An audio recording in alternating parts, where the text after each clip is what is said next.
ज्ञान बिना नर भटके कोई मथुरा कोई काशी, और जल में मीन है प्यासी हमें सुनी सुनी आवे हासी।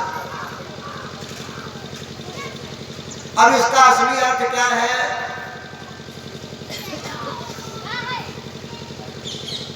हम गृहस्थ जीवन में जीने वाले लोग हैं, कहीं सुन लिया संत महात्मा आए हैं, सत्संग हो रहा है, प्रवचन हो रहा है, कहीं धर्म की चर्चा हो रही है, तो हम समय निकाल करके वहां पहुंच जाते हैं, भाग्यशाली बन जाते हैं, कृपापात्र बन जाते हैं। कभी कभी ऐसा होता है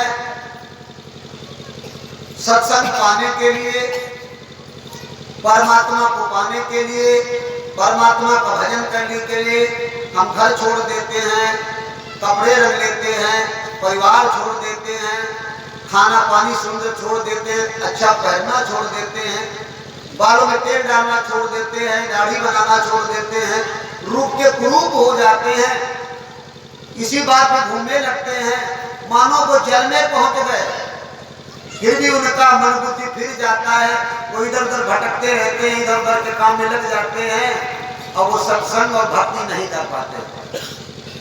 जिन्हें पूरा पूरा मौका मिल गया, जिनके पास मौका नहीं वो समय निकाल के आ गए, उनसे भगवान अति खुश होगा, और जिनके पास मौका है उन्होंने समय नहीं दिया, उन पे भगवान नाराज हो जाता है। परमात्मा कहता है अरे समय नहीं था फिर भी समय निकाल के आए, और जिनने पूरा समय ले लिया तो वो समय नहीं निकाल पाए, बस उसी काम के लिए। आप बाजार जाना और कोई कह दे तुमको ये जरूरी काम करके लाना, साथ में ये भी चीज लेके आना, आप जरूरी काम करते करते शाम हो जाए, दुकान बंद हो जाए, समय खत्म हो जाए, लौट आओ, तुमसे अगर कोई कह दे कि ये सामग्री नहीं लाए तो तुम कह दोगे फुर्सत नहीं मिली, इसी सौदा को करते करते मैंने ये सौदा नहीं ले पाया, तो नाराजगी नहीं होगी।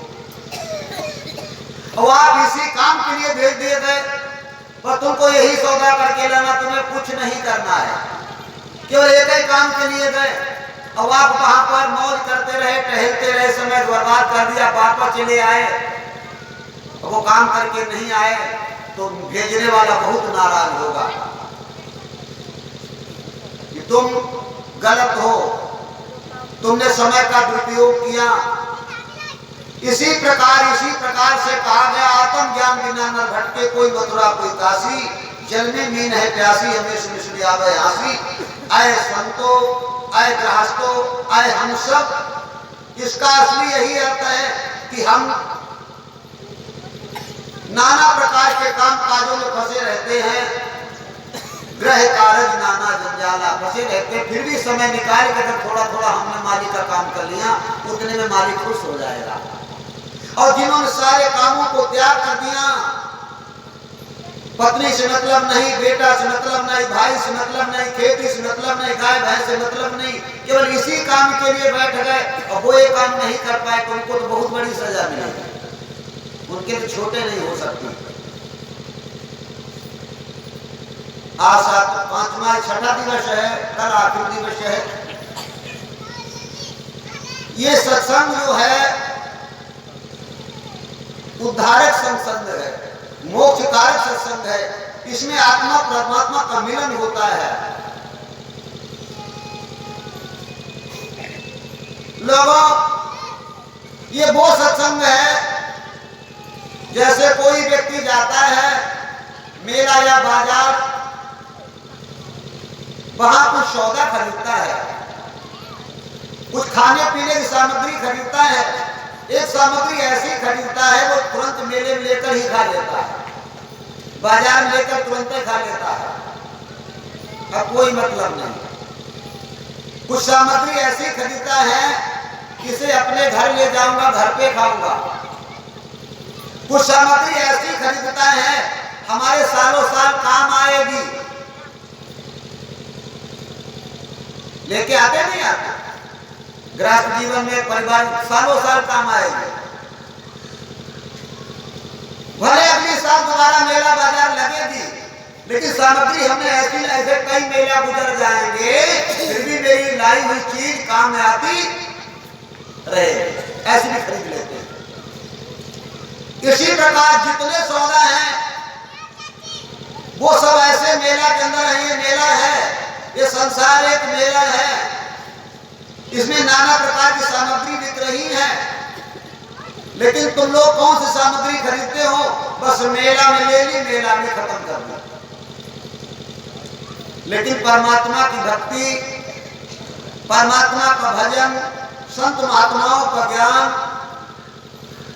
मेला से जब घर जाओगे वहां भी काम में लेना काम में आएगा। मेला जमाने यहाँ से जाओगे मरने के बाद, और अगर कोई बढ़िया सामग्री खरीद ली ना तो कई जन्मों तक साथ रहेगी, कई जन्म उसका लाभ उठाओगे। तो हम आप ये सत्संग का सामग्री है, यहाँ खत्म होने वाली नहीं है, यहाँ भी काम आएगी और वहां भी काम आएगी। लेकिन हम आपके ऊपर काल माया का जाल होता है, अज्ञानता का जाल होता है, अंधेरे में बैठे होते हैं, तो हम सौदा करना जान नहीं पाते। बाजार करना सब कोई नहीं जानता है।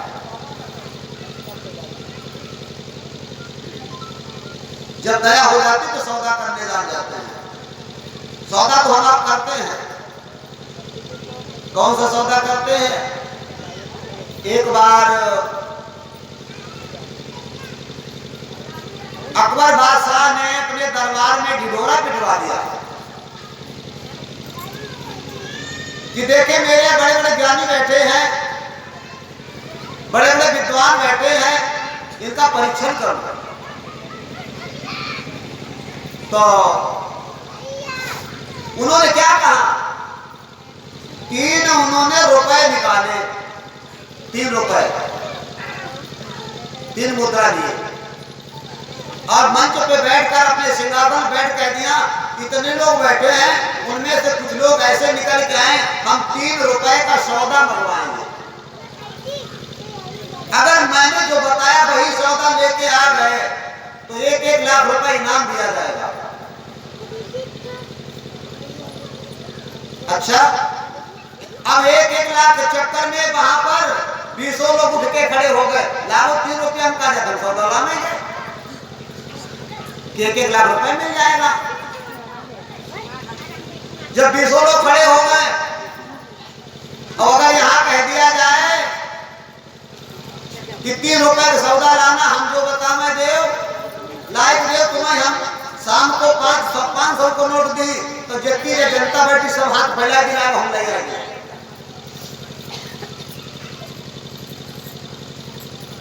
तो जब ऐसा कहा तो पूछा क्या क्या मनवाना है? तो अकबर बादशाह बोले कि 1 रुपए लो, इस 1 रुपए का अब का लाना है। अच्छा, दूसरा रुपया लो। प्रेम से बोलो श्री सद्गुरुदेव महाराज की जय। जय पूर्ण परमात्मा, जय जय पूर्ण परमात्मा। 1 रुपए का तब का लाना है। सुन लिया भाई? फिर का 1 रुपया ये है, इसका ना अब का लाना है ना तब का लाना है। 20 लोगों ने रुपए ले लिए। दिल्ली जैसा शहर है, घूमने लगे, जिस दुकान पे जाते हैं कहते 1 रुपए का अब का दे दो, तो भगा देता है कि यार ये तो सौदे नहीं होता है। कोई कहे 1 रुपए का तब का दे दो, ये भी कुछ नहीं होता। कहीं कहीं पहुंचे 1 रुपए का अब का दे दो, 1 रुपए का तब का दे दो।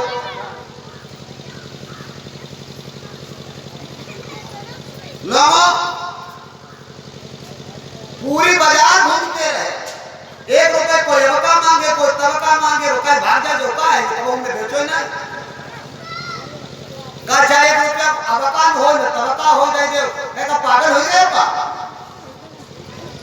दिल्ली दिन भर घूमते रहे, कोई सौदा ले ही नहीं पाया, सब लौट आए। कुछ लोगों ने मशविरा किया, आज पकड़ मिली। सबसे ज्यादा बीरबल होशियार बनते हैं। रतन भी घोषित कर दिए गए, नवरत्नों में आज इनके सौदा मंगवाया जाए। राजा बादशाह अकबर को फुसलाया, कहा महाराज इनसे मंगवाया। अकबर ने बीरबल को भरी दरबार में बुलाया, कहा बीरबल आपको सौदा मंगवाना है, हमको ला दोगे? बोले लाओ महाराज। ये रुपए लो 3, 1 रुपए का अबका लाना है, 1 रुपए का तबका लाना है और 1 रुपए का अबका न तबका लाना है। बोले जब कोई भारी चीज अब है गए भैया, देखो बोले कोई बड़ी चीज नहीं, अभी गए अभी आया। तो लोग सोचने लगे पूरी दिल्ली छान डाली, यहाँ तो है ना, जेका विदेश हो जाए, विदेश हो जाए, जेका हवाई जहाज हो जाए, हेलीकॉप्टर या मन के विमान हो जाए, देवता थोड़ा है तो इंसान है। बीरबल ने रुपए 3 ले लिए। अब बादशाह दरबार से बाहर निकले, थोड़ी दूर बढ़े तो एक जगह पे कथा सत्संग या भंडारा कीर्तन हो रहा था। तो 1 रुपए उन्होंने वहां पे रख दिया। वो प्याऊ लगाए हो, भोजन करवा रहा हो, भंडारा हो, कथा हो, 1 रुपए बाहर रख दिया। आगे बढ़े तो 1 रुपए उनके सामने एक फल बेचने वाला मिल गया। तो कहा भैया 1 रुपए के अंगूर देना जरा। तो 1 रुपए के अंगूर ले लिए, लिफाफे में बंद कर दिए। थोड़ी दूर और बढ़े तो क्या देखा, एक नर्तकी वैश्या रंडी नाच कर रही थी, बाहर रख दिया, दे दिया, वहां दे दिया। अब तुरंत आ गए 10-15-20 मिनट में, सब उठक रहे हैं, देख रहे हैं कि सामग्री कौन सी आइटम है। लिफाफा देखा ना, लिफाफा एक ही है, 2 चीजें तो है ना, और है तो कहाँ है? पहुंच गए, कहा लाए हो, कहाँ लाए हैं? साहब हम लाए हैं। बादशाह मैं सौदा लाया हूँ, आपने क्या मंगवाया? कहा 1 रुपए का अबका मंगवाया था। तो लिफाफा खोल के दे दिया, ये अंगूर है, अभी खा ले, अबका है, अभी अभी अबका मानो अभी। 1 रुपए लाए हैं, तुमने मंगाया, अभी खा लो। बादशाह बोले ठीक है। और 1 रुपए का मैंने तबका बुलाया, कहा वो भी हो गया। मैं रास्ते में जा रहा था, वहां पे धर्म का काम हो रहा था, शबाब का काम हो रहा था, मैंने 1 रुपए आपका वहां लगा दिया, वो हो गया तबका। जब यहाँ से जाओगे तब काम आएगा, वो यहाँ काम नहीं आएगा, वो तब के लिए है। जब तुम्हारे प्राण निकल जाएंगे, जब तुम दुनिया में नहीं रह जाओगे, बाद की दुनिया में जब जाओगे तब आएगा काम, तो वो धर्म चला गया। और 1 रुपए का अबका न तबका, वो सौदा कहाँ है? कहीं बहुत तो हमने रंडी के नाच नहीं दो, वो अबका न रहेगा न तबका रहेगा, वो तो चलो ही को, वो किसी काम का नहीं, वो किसी वक्त के लिए नहीं। तो कलकाल में हमारी आपकी जिंदगी ना अब के लिए रह जाएगी, तब के लिए रह जाएगी। ये हमारी तुम्हारी श्वासें ना अब के लिए रह जाएंगी, ना तब के लिए रह जाएंगी। जो तब के लिए भजन नहीं किया, धर्म नहीं किया, सत्कर्म नहीं किया, और अब के लिए भी जो किया वो व्यर्थ ही में चला गया। अब के लिए भी नहीं, कुछ नहीं बना पाया। जो सारा समय हमारा अबका और न तबका में बीत गया, न अबके रह गए न तबके रह गए, और अबका तबका के बीच में फंस गए। संत सदगुरु कहते हैं आओ सत्संग हमने इसलिए लगाया है, ये बात हम इसीलिए कहना चाहते हैं क्योंकि हम जो सच्चे संत जब जब दुनिया में आए, उनकी पहचान क्या होती है? उनकी ये पहचान होती है, वो बार बार चिल्ला के कहते हैं हम किसी की कही सुनी नहीं कहते, हम किसी की बताई नहीं कहते, मैं तो अपने आंखों की देखी अनुभव की कहते। हो सकता कहीं सुनी धोखा भी दे जाए। जब कहीं पे बात आती सत्संग के संतों के विचार की, तो संत मौन हो जाते हैं, पुराणों की बात बोल करके अपनी बात कहना शुरू कर देते हैं। उसी का नाम सत्संग है। तुम तो हमार की बात क्या है, रामायण में आया है ऐसा। एक दिन उमा भगवती कैलाश पर्वत पे बैठी थी, भोलेनाथ भी बैठे थे। तो चर्चा होने लगती चर्चा कभी कभी। तो बाबा जी के नाम मुख से निकला, बाप रे, भूत प्रेत नंदी देवतागण मौजूद थे। तो भोलेनाथ ने कहा ये संसार नाशवान है, यहाँ कुछ अपना नहीं है, यहाँ इसमें जो कुछ अपना बनाना चाहो वो तुम्हारा बन जाएगा। आप लोग भी करते ऐसा होंगे। बड़े बड़े जिम्मेदारों का खेत होता है, बड़े बड़े खेतीहर जिनके पास लंबी खेती उनका खेत होता है, उसमें तुम्हारा कुछ नहीं होता है, होता है वो तो उनका है, लेकिन उसी में लौनी करके, उसी में मजदूरी करके कर लेते कि नहीं, अपना बना लेते हैं, बना लेते कि नहीं।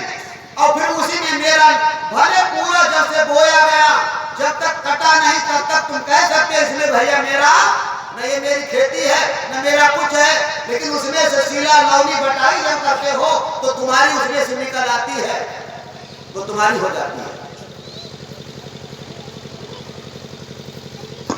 प्रेम से बोलो श्री सद्गुरुदेव महाराज की जय। इसी प्रकार यहाँ तुम्हारा कुछ नहीं है, अब इसी में अपना बना लो तुम, और तुम्हारा हो जाएगा, वो किसी का नहीं फिर होगा। क्यों? जिसके खेत तुमने काम किया है वो भी कहेगा भाई ये इसका हिस्सा है, इतना काटो इतना ले लो। वो मालिक भी कहना शुरू कर देगा भाई इतना तुम्हारा है। ऐसे यहाँ तुम्हारा कुछ नहीं है, संत महात्मा तुमको ज्ञान बता देंगे, इसी में से तुम्हारा अपना निकल आएगा। सत्संग तो ही है। भोलेनाथ ऐसे कह रहे थे तो देवी जी बोली महाराज अच्छा तुम ज्यादा सबका समझाओ, हमें तो बताओ। का जो सत्य हो वो बताओ, जो सत्य हो, बाकी तुम सब नाशवान बताते हो, कुछ नहीं है, ये माया है। सत्य क्या है? अब बाबा जी ने पुराण बंद कर दिए, बातें बंद कर दी वहां की। खुले शब्दों में बाबा जी ने क्या कहा, उमा कहा मैं अनुभव अपना, मैं अपना अनुभव कहता हूं। अभी तो ऋषि मुनियों की बात बोलते थे, ग्रंथों की बात बोलते थे, अब बोले उमा कहा मैं अनुभव अपना, और सत हरि भजन जगत सब सपना। ये मेरा अनुभव है, इसमें किसी की मिलावट नहीं है। अगर सत्य है तो परमात्मा का भजन, बाकी सब सपना है। ब्रह्म सत्यम जगत मिथ्या, सत्य केवल ईश्वर है, यही अपना है। देवी जी बोली यहोवा तुम्हारी नहीं हम पर हजम भाई, नहीं हजम होगी, तुम पे नहीं हजम होगी। क्यों नहीं हजम होगी? जब देवी जी नहीं समझ पाई, भोलेनाथ जो जगत विख्यात, जगत में सम्मान पाने वाले, संपूर्ण जगत उनका आदर करता, पूजन करता, उनकी धर्म पत्नी कहती तुम्हारी बात मेरे समझ में नहीं आई। संतों की बात कैसे समझ में आ जाए? क्यों? सतन बात कि संतों की वाणी अटपटी, झटपट लखे न कोई, और जो वाणी झटपट लखे तो चटपट दर्शन। का हमको आंखों से दिखाई देता है सब कुछ, ये सपना कैसा? बाबा जी बोले बस इस मनुष्य जाति में अवगुण एक ही है, बाकी सब गुण ही गुण है। बोले क्या गुण है? मानव जाति एक ऐसी जाति है, सोने पे जब सपना कोई देखता है तो कोई नई बात नहीं। आप सो जाना और सुबह को जगना, फिर कह देना आज हम सपने में हवाई जहाज बैठे रहे, तो कोई अचंभव थोड़े है कि है। तुम सो जाइए कि आज सपने में हमने बर्फी खाई, कोई अचंभव नहीं। हम पहाड़ पर टहले, क्यों? और अगर तुम कहने लगो ऐसे जगह में कहने लगो कि नहीं हम हवाई जहाज बैठे, और गांव वाले जाति से बैठे साइकिलों पर नहीं, तो तुम्हारी मजाक बनेगी, नहीं बनेगी। बाबा जी बोले देव जी मानव जाति का यही एक कुलक्षण है कि वो सोते पर जो सपना देखता वो कोई अचंभा नहीं, ये मानव जाति जागते पे सपना देखती है, सबसे बड़ा अचंभा यही है। सब लोग देखते हो जागते पे सपना, देखा कभी? रोज देखते हो क्यों? ये सपने उस सपने में अंतर होता है, उसमें आंखें जब मिचती हैं, जब तुम सो जाते हो तब सपना भंग हो जाता है, तब सपना खुल जाता है, गायब हो जाता है। सोते पे आंखें बंद होती हैं, आपको कोई रपटा रहा है, कोई मार रहा है, आप चिल्ला रहे हैं और आंखें खुल गई और तुम्हारा सब डर खत्म कि वो खाली सपने देखो, हतो कुछ ना। क्या जल में डूबते हो, परेशान परेशान, और आंखें खुल गई तो कह रहे हाय सपने देखो, डूबे डाले कोई ना। कुछ लोग हमको बताते हैं कि आप भैया रपटाते रहो, कोई कहा बैल मारते रहो, कोई कहा लंबो लंबो मोटो मोटो करिया करिया रपटाते रहो, बहुत सपनों बताओ, ऐसा बताते हैं। अब क्या परेशान जब तक रहे चले आंखें नहीं खुली, तो आंखें खुल गई परेशानी दूर। आंख खुलने पे सपना जो है वो गायब हो जाता है, लेकिन ये जागने वाला सपना है, ये आंख जब बंद होती है तब सपना खुलता है। बाबा जी बोले देवी यही सपना है, आंख खुली तब भी सपना। कैसा कि इतने लड़का हमारे, इतनी बहुएं हमारी, इतने कमरा हमारे, इतनी गाड़ी हमारी, जो भारी पद, और आंखें देखना बंद हो गई, मर गए तो तुम्हारा कुछ ना है, सपना खत्म। बोलो है कि नहीं? आंख बंद हुई सपना खत्म। जब तक आंख खुली थी तो वैभव तुम्हारे पूरा नहीं समाता था, कितना है सब कुछ हमारे। कहता था 10 एकड़ आसन खरीदी, 10 एकड़ जागते पे कहता था, और उसके तीसरे दिन तेरी आंख मिच गई, बंद हो गई, मर गया। एक कोने में बड़ लड़कों ने फूंक दिया और तीसरे महीने ट्रैक्टर घुमाए तो 2 किलो धान पड़ गए। क्यों? वो भी गाय कुछ तेरा नहीं। इसी बात को कहते हैं उमा कहा मैं अनुभव अपना, और सत हरि भजन, हरि का भजन सपना नहीं है, वो है तो आज भी है, कल भी रहेगा, न रहने के बाद रहेगा, कई जन्म गुजर जाए वो हरि का भजन तेरे साथ रहेगा, ये सपना नहीं है।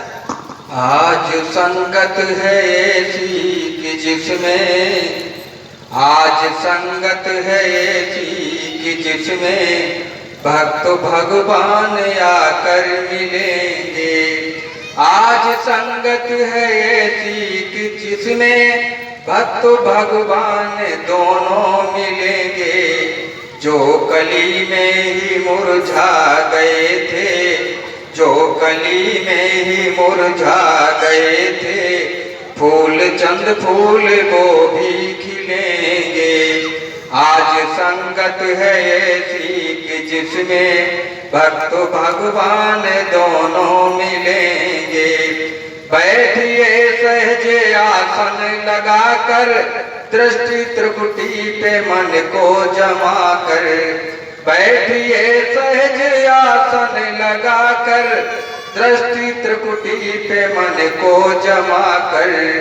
तब अचल एक समाधि लगेगी, देह के अंग फिर ना हिलेंगे। आज संगत है ऐसी कि जिसमें भक्त भगवान दोनों मिलेंगे।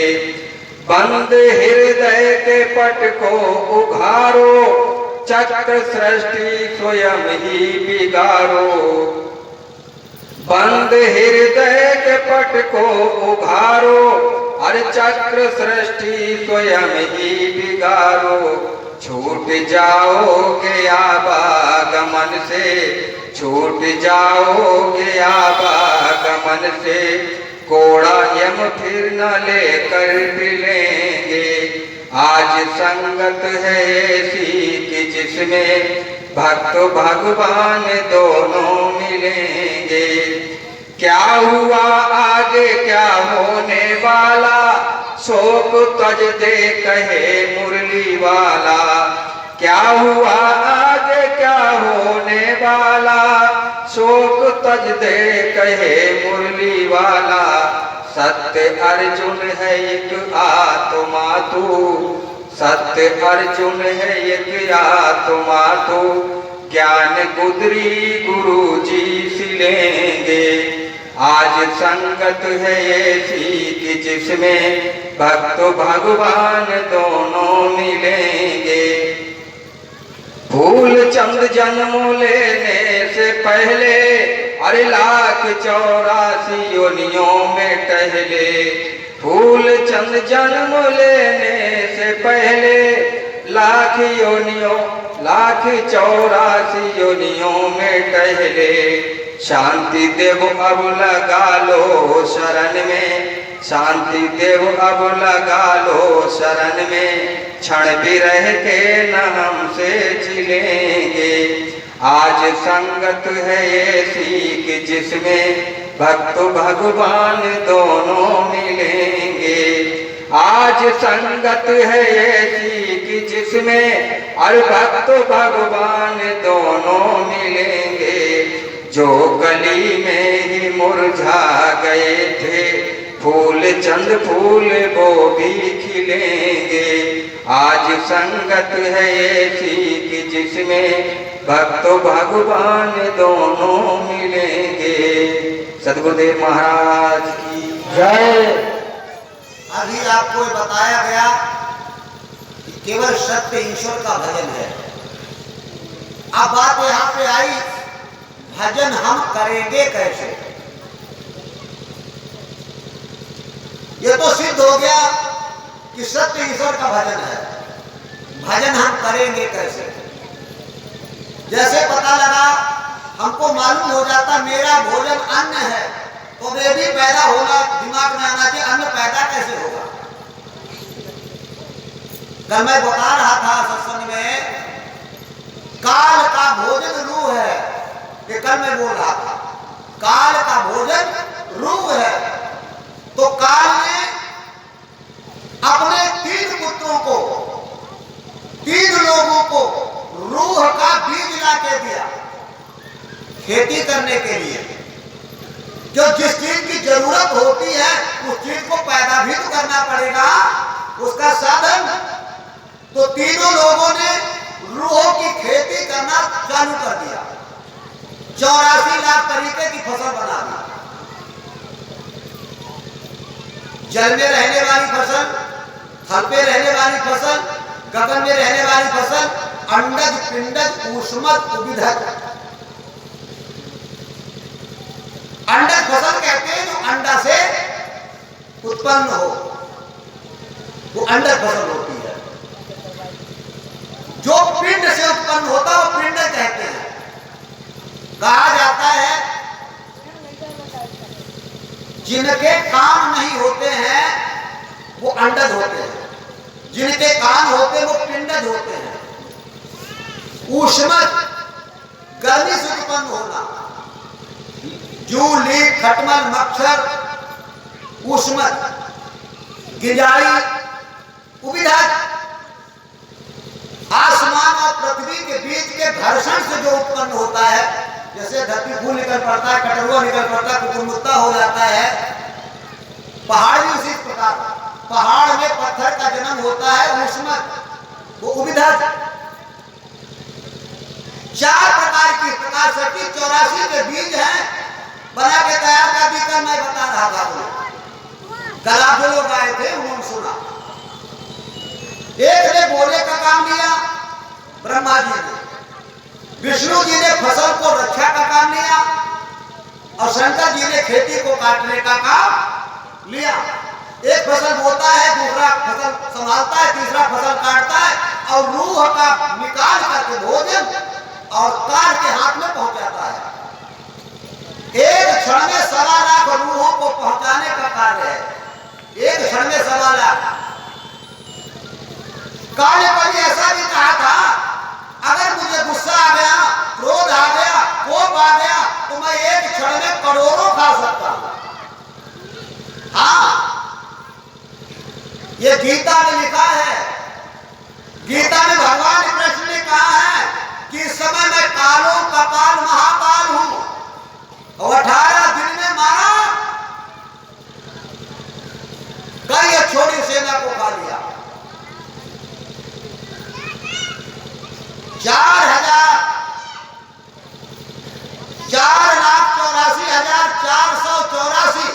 फिर सुन लो, 4,84,484 एक तरफ इकट्ठे गिनके कर दिए जाए तो एक अछोड़ी होता है,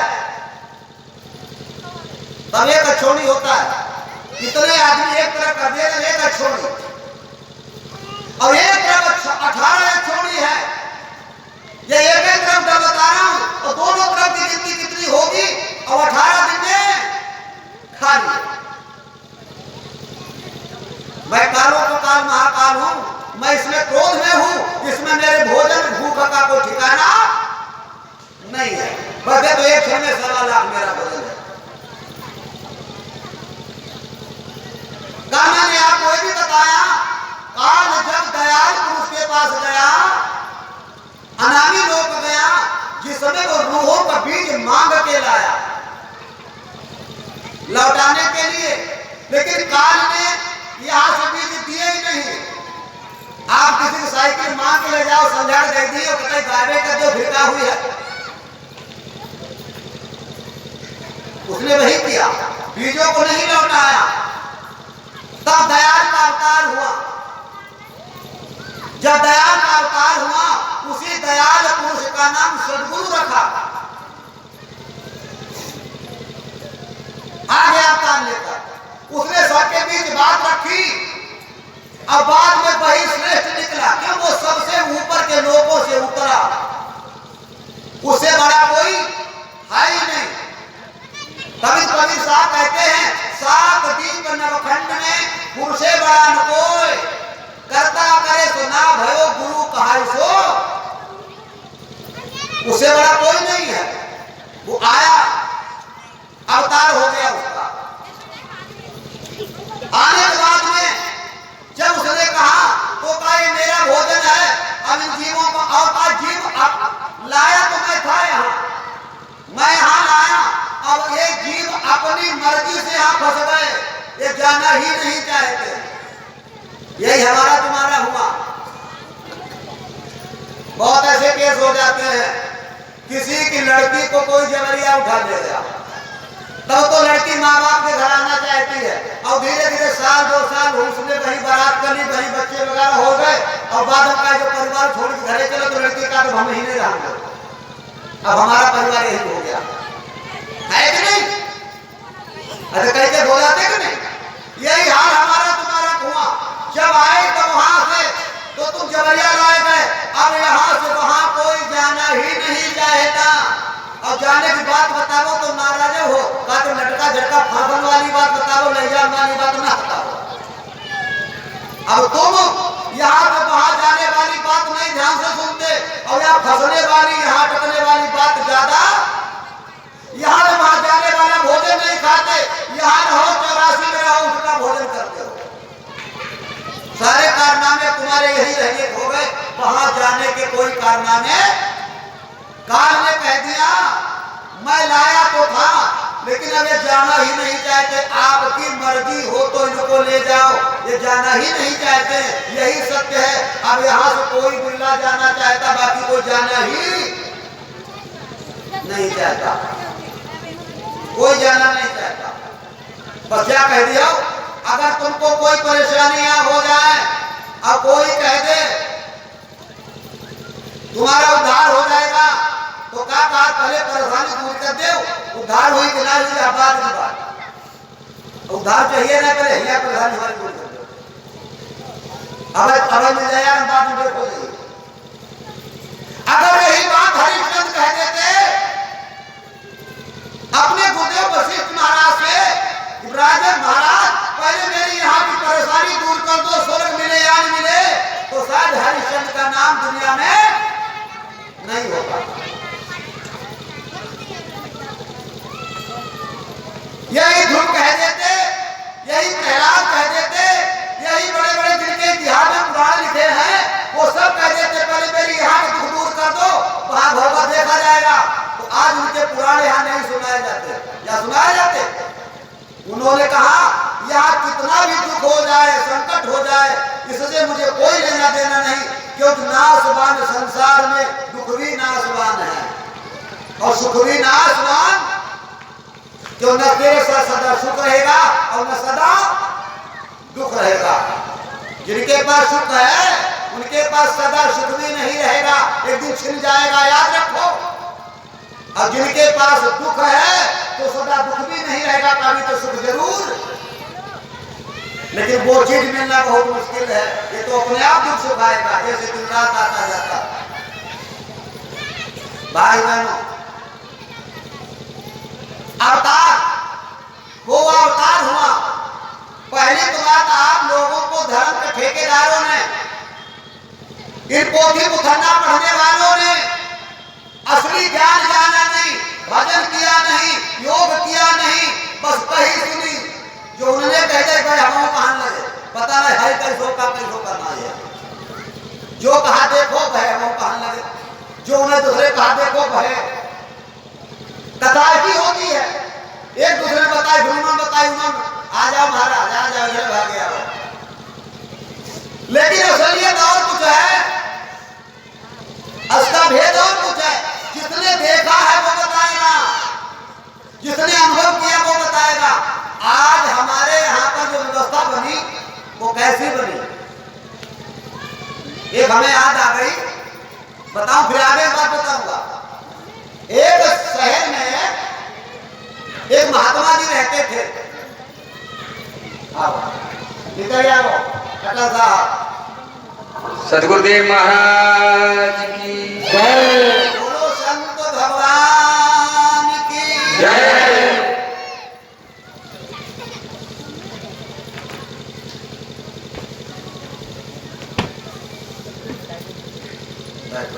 बोलो संत भगवान की जय। आप लोगों के समक्ष में ये संत, महान संत, अच्छे संत बराबर आकर दर्शन दे रहे हैं, हमको भी दर्शन दे रहे हैं, पुष्प से श्रद्धा से हमारा सम्मान कर देते हैं। ये मेरा सम्मान नहीं करते हैं, ये केवल ये करते हैं जैसे बूढ़े होते हैं अपने बच्चों का लाड प्यार करते हैं, ऐसे हम इनके संतों के बच्चे हैं, हमारा लाड प्यार करते हैं। और ये भगवान गुरुदेव भगवान की कृपा है हम पर। हाँ, लाखों लाखों संत लाड प्यार करने के लिए हमको मिलते हैं, ऐसी कृपा हो गई हम पर। 11 संत तो हमें ऐसे मिले और मिलते हैं, हमको भी मिले, देवी जी को भी मिले, इन लोगों को मिले, मिलते हैं। शायद नीचे भी कुछ लोग बैठे उनको उसमें तो मिले हैं जिनकी उम्र 123 साल, 124 साल, 133 साल, 164 साल, ऐसे संत आए और इसी प्रकार वो भी हमको लाड़ प्यार करके गए। आज भी मिलते, इतना बड़ा गुरुदेव भगवान ने हमारे ऊपर अपना हाथ रखा। अब हम वहां बात बताने जा रहे हैं। बोलो संत भगवान की जय। आप लोग ये दिमाग में सोच लेना, संत जी आए, फूल रख दिया, सब झुका दिया तो हमसे छोटे हैं। नहीं, ये संत हैं, महान है, बुजुर्ग हैं, हम इनके बच्चे हैं, ये लाड़ प्यार करते हैं। तुम कभी कभी छोटे बच्चे को लेते हो गोद में, भले वो रिश्ते में तुमसे हल्का हो, तुम बाबा लगते हो, तुम चाचा लगते हो, तुम ताऊ लगते हो, और खिलाते खिलाते कभी कभी उसके पैरों को मुंह से चूमने लगते हैं। अगर कहते देखा, अब कहो वो नहीं, वो बच्चा उनसे बहुत बड़ा है, बच्चे को डरते हैं और वो प्यार देते हैं। प्रेम से बोलो योगीराज श्रीदेव जी महाराज की जय। आओ पूरी बात ध्यान से सुनो, अच्छा लगेगा। हम ये बताने जा रहे थे, एक नगर में एक बाबा जी रहते थे। बाबा जी जो थे गंगा जी से कुछ दूरी पे रहते थे। तो बाबा जी का एक नित्य क्रिया थी गंगा स्नान करना। झोपड़ी से जाते गंगा स्नान कर लेते, उसके बाद कोई काम करते। तो बाबा जी के पास में एक पीतल का कमंडल था, तो जाते गंगा जल भर लेते थे और पहले पहले सौंच जाते थे, लैट्रिन है ना, लैट्रिन बताओ जल्दी जाने, सोच बड़ा मुश्किल बचे ही, ये संत भाषा है। हाँ, जो चल धो है बताओ क्यों, बड़ी समस्या ही हो तो तो वो सोच जाते थे उसमें। जब रोज जाते तो एक दिन बाबा जी के दिमाग में बात आई कि रोज ये हमारा शौच का पात्र है, रोज ढोते हैं, ये ठीक नहीं लगता है। तो उन्होंने क्या काम चालू कर दिया, गंगा जी से जल ले, अपने शौच करया में, लेटिन करया में, अब कमंडल धो करके गंगा की रेत में डाल दे, दूसरे दिन फिर अपना खोद ले। उनको ऐसा करते करते 2-3-4 साल गुजर गए। बाबा जी जो थे, महात्मा जी थे, उनमें रिद्धि सिद्धियां भी जगने लगी। तब से रिद्धि सिद्धियां जगने लगी, और जब रिद्धि सिद्धियां जगने लगी तो धीरे धीरे उनका समाज में प्रचार बढ़ने लगा। अब कुछ लोग बाबा जी से घृणा करते थे, बाबा जी की बात नहीं मानना चाहते थे, उनकी बात सुनना नहीं चाहते थे, और बनना बाबा जी की तरह चाहते थे। आज यही है, हम तेरे तरह करेंगे नहीं, तेरे तरह चलेंगे नहीं, लेकिन तुझसे ज्यादा बढ़कर के आगे आने की कोशिश करते हैं। ये नियम है दुनिया का। ज्यादा तूने किया वैसा नहीं करेंगे, लेकिन तुझसे आगे भागने की कोशिश करेंगे, तुझसे बड़ा बनने की कोशिश करेंगे, तुझसे महान बनने की कोशिश करेंगे। अब बाबा जी से कोई मतलब नहीं। अब चोरी चोरा कुछ लोग बोले ऐसे थोड़ा पता लगी, पहले जा देखो बाबा जी सिद्धि कौन सी कर, बाबा जी सिद्धि कौन से कर। अब बाबा जी का छुप छुप देखा करो, सामने थोड़े जा, छुप छुप देखा। तो एक दिन भोराए देखो बाबा जी गए और वह कमंडल हुआ, उन्हें लो अपनो, लेकिन गए क्योंकि उन्हें देख नहीं पाओ। बाबा जी कमंडल निकाल के गए, लाइटिंग हो जाए, कमंडल धो जो तो देख नहीं पाओ, लेकिन रेत और गड़ाओ देख लो। कई बस बात जाने का कहे सिद्धि है, कमंडल गड़ा लो, रेत सिद्ध हो जाए। अब लोग कमंडल गड़ा में, कोई लुटिया गड़ा में, कोई कंछुली गड़ा में, कोई पतला गड़ा में, सिद्ध हो कैसे। अब जब पता ही नहीं काहे करोगो, क्यों करोगो, हिस्सा लेना देना कोई ना, पहले काम चालू। ऐसे मेरे समाज की गति हुई, ऐसे सब कुछ हुआ, हम यहाँ तक आ गए, मेरी परिस्थिति ऐसी हो गई। मेरा कहने का मतलब ये है, लकीर के फकीर मत बनो। संत कहते हैं आओ मैं अपना अनुभव तुम्हें बताऊं। मैं वही बताने जा रहा था, अवतार के बारे में, कृष्ण अवतार, राम अवतार, उनका अवतार, इनका अवतार, दुनिया अवतार नहीं बताती, तो तुम भ्रम में पड़ जाते हो।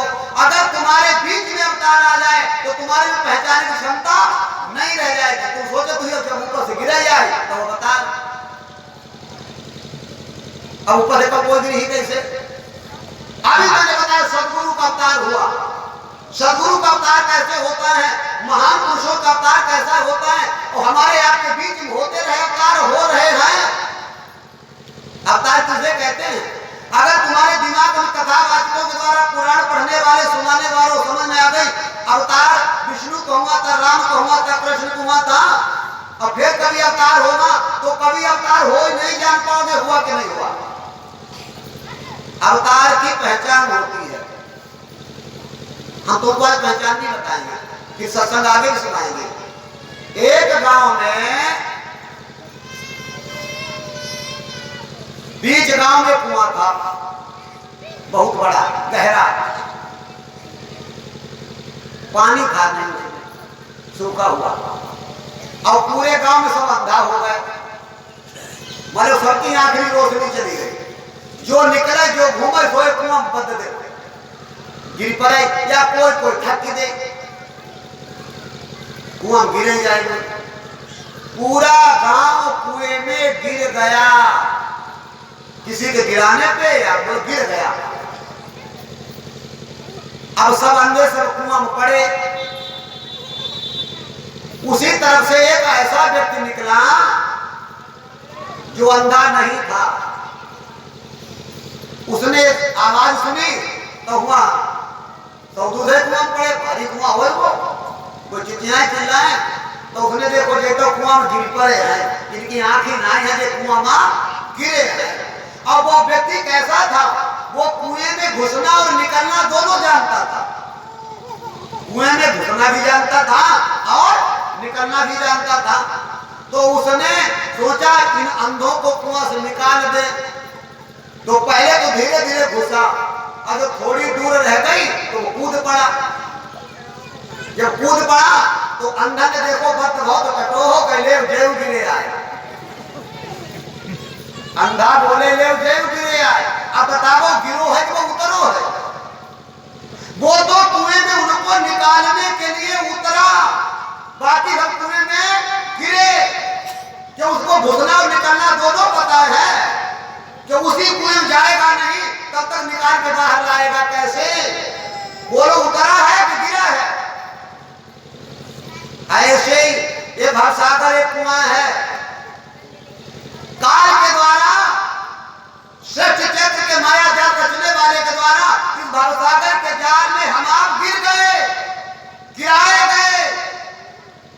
हम निकल नहीं सकते, क्यों? अंधे हो, ज्ञान के अंधे। संत सदगुरु जो होते हैं उनको जो कुएं से निकालने का ज्ञान होता है, उतरने का ज्ञान होता है। इसी प्रकार वो भी किसी माता के गर्भ में उतरते हैं और उतर के जन्म ले लेते हैं। बाद में यहाँ से जीवों को निकालने का काम शुरू कर देते हैं, उन्हीं को अवतार कहते हैं। जो ब्रह्मा के द्वारा पैदा किया जाता है उसको जन्म कहा जाता है, और जो अपनी स्वेच्छा से यहाँ आता है उसको अवतार कहा जाता है। आता गर्भ में ही है।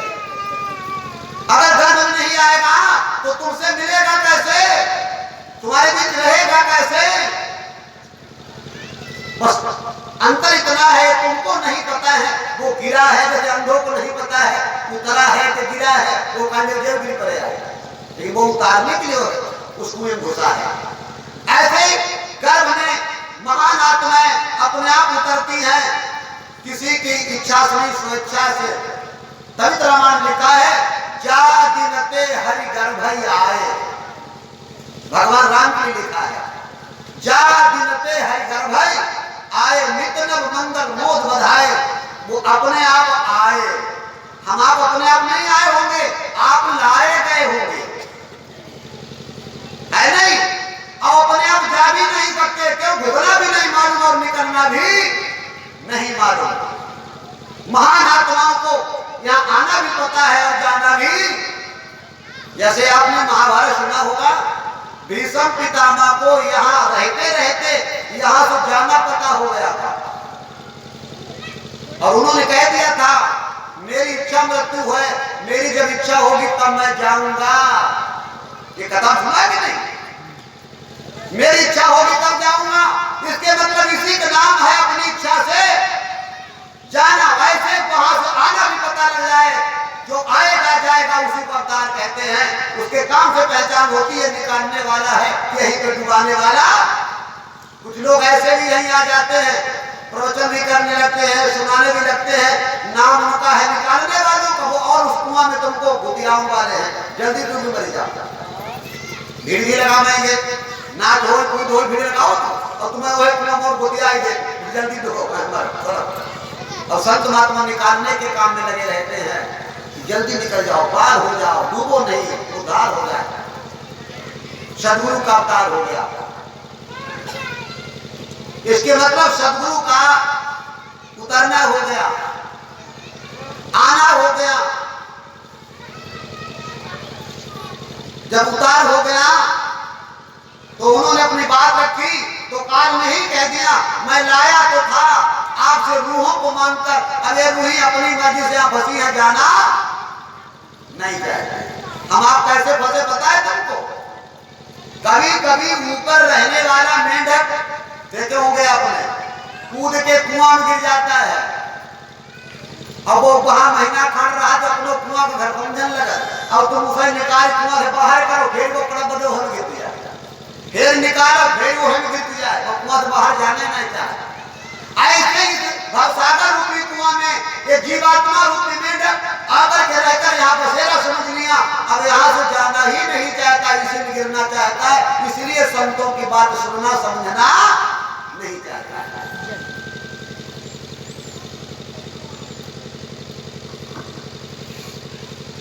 फिर वहां पर कानून बनाया गया, ये जीवन मेरी है, ये रूहें मेरी है, कहाँ है तुम्हारी, इनको ले जाओ। अब ले जाने के लिए नया कानून पारित करना पड़ेगा, जैसे हमारे संविधान में होता, भारत का संविधान नई व्यवस्था लागू करने के लिए कानून नया बनाया जाता है, कानून बनाए जाते हैं। देखो कभी कानून नहीं बनाया गया, कभी कम से पड़ी जिनके खिलाफ जाए मार मारा जाए और जिनके हित की बोली। ऐसे देवलोक में कानून बनते और बिगड़ते हैं। जो देवलोक आता जाता है वही वहां के कानून जानता है। केवल यहाँ के पुराणों के कानून वो तो यहाँ लिख के आ गए, वहां तो आने जाने वाले का ही भेद पता लगेगा। वहां पर कानून बनाया गया कि अब मैं पृथ्वी पर सद्गुरु नाम लेकर जाऊंगा, मेरे अनंत रूप होंगे, नाम अनेक होंगे, रूप हमारा रूप अनेक होंगे और नाम एक होगा। कोई घुटा वाला होगा, कोई मुड़ा वाला होगा, कोई दाढ़ी वाला होगा, कोई पीला होगा, कोई सफेद होगा, कोई नंगा वाला होगा, कोई कपड़े पहने वाला होगा, कोई तिलक लगाए वाला होगा, कोई बगैर तिलक वाला होगा, कोई कपड़े घोटाए होगा, कोई नहीं घोटाए होगा। रूप अनेक होंगे, नाम एक होगा, गुरु महाराज सदगुरु महाराज। ये कानून बनाया गया और वही यहाँ के जीवों को ले जाएंगे, यहाँ तक देवी देवताओं को पार करेंगे। जैसे कानून बना उसी समय ब्रह्म ने जो सटीक रचना थी, ब्रह्म की नीचे जो प्रकृति थी, प्रकृति ने ब्रह्म को गुरु बना लिया, प्रकृति ने गुरु को ब्रह्म बना लिया, महत्व ने प्रकृति को गुरु बना लिया और ओमकार ने महत्व को गुरु बना लिया। बड़ा ध्यान सुनो आप लोग।